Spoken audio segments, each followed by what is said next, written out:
Hello' everyone, আজি আহিলোঁ বৌহঁতৰ ঘৰলৈ।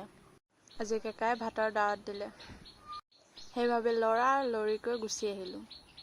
আহিয়ে চাহ খালোঁ, কিন্তু ভিডিঅ' বনাবলৈ মন যোৱা নাছিলে। তাৰপিছত ভাবিলোঁ ভিডিঅ' এটা বনাই লওঁ বুলি, সেইকাৰণে বৌৰ লগত অলপ লাগি ভাগি দিলোঁ। দিয়াৰ পিছত বৌয়ে তৰকাৰী বনালে, সেয়াই ৰেচিপিটো মই অলপ ভিডিঅ'ত কেপচাৰ কৰি ল'লোঁ। প্ৰথমতে বৌ অকণ তেল দিলে, তাত চেনি দিলে, কিন্তু মই কেপচাৰ নকৰিলোঁ দেই। চেনিখিনি অলপ কালাৰ অহাৰ পিছত বৌয়ে পিঁয়াজখিনি দিলে। পিঁয়াজখিনি দিয়াৰ পিছত ব্ৰইলাৰখিনি দি ভালকৈ মজাই ল'লে। মজাই লোৱাৰ পিছত অলপ দেৰি ৰঙা হ'বলৈ থ'লে। এইখিনি ৰঙা হ'বলৈ দি মেলি বৌয়ে পটাপট মছলাখিনি আদা নহৰুখিনি ৰেডি কৰি ল'লে। এয়া অলপ হালধি দিলে, গুড়ি জলকীয়া অলপ দিলে আৰু মছলা গোটেইখিনি মানে দি দিলে। দিয়াৰ পিছত মিট মছলা অলপ দিলে দেই। দেখিলে আকৌ লাইনটো গুচি গ'ল। কালি বতৰটো ইমানেই বেয়া, অকল বৰষুণ, সেইকাৰণে লাইনটো কাটি কাটি দিছে।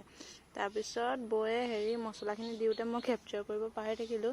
তাৰপিছত অলপ ভাজি হোৱাৰ পিছত বৌয়ে অলপ এক্সট্ৰাকৈ ওলুৱাই দিলে, অলপ টেষ্ট কৰিবলৈ এক্সট্ৰাকৈ ওলুৱাই দিলে। ব্ৰইলাৰখিনি তাৰপিছত ভজা হৈ গ'ল, সেইকাৰণে বৌয়ে ধুনীয়াকৈ অলপ পানী দি দিলে, মানে অলপ চুৰুৱা টাইপ, মানে জোল টাইপ খাবলৈ বিচাৰিছিলে, সেইকাৰণে অলপ পানী দি দিলে। পানী দিয়াৰ পিছত সেই টেষ্ট কৰা ব্ৰইলাৰখিনি সেইখিনিও আমি খাই ল'লোঁ। খাই লোৱাৰ পিছত মই পাপৰ ভাজিলোঁ। ভাত খোৱা সময়ো হৈ গৈছিলে, বহুত দেৰি হৈ গৈছিলে, সেইকাৰণে পাপৰ কেইটামান আছিলে, সেইকেইটা ভাজি দিলোঁ। ভাজি দিয়াৰ পিছত বৌয়ে ধুনীয়াকৈ ভাত বাঢ়িব ল'লে। ভাত বঢ়াৰ পিছত আৰু ধুনীয়াকৈ ময়ো খাবলৈ বহিলোঁ।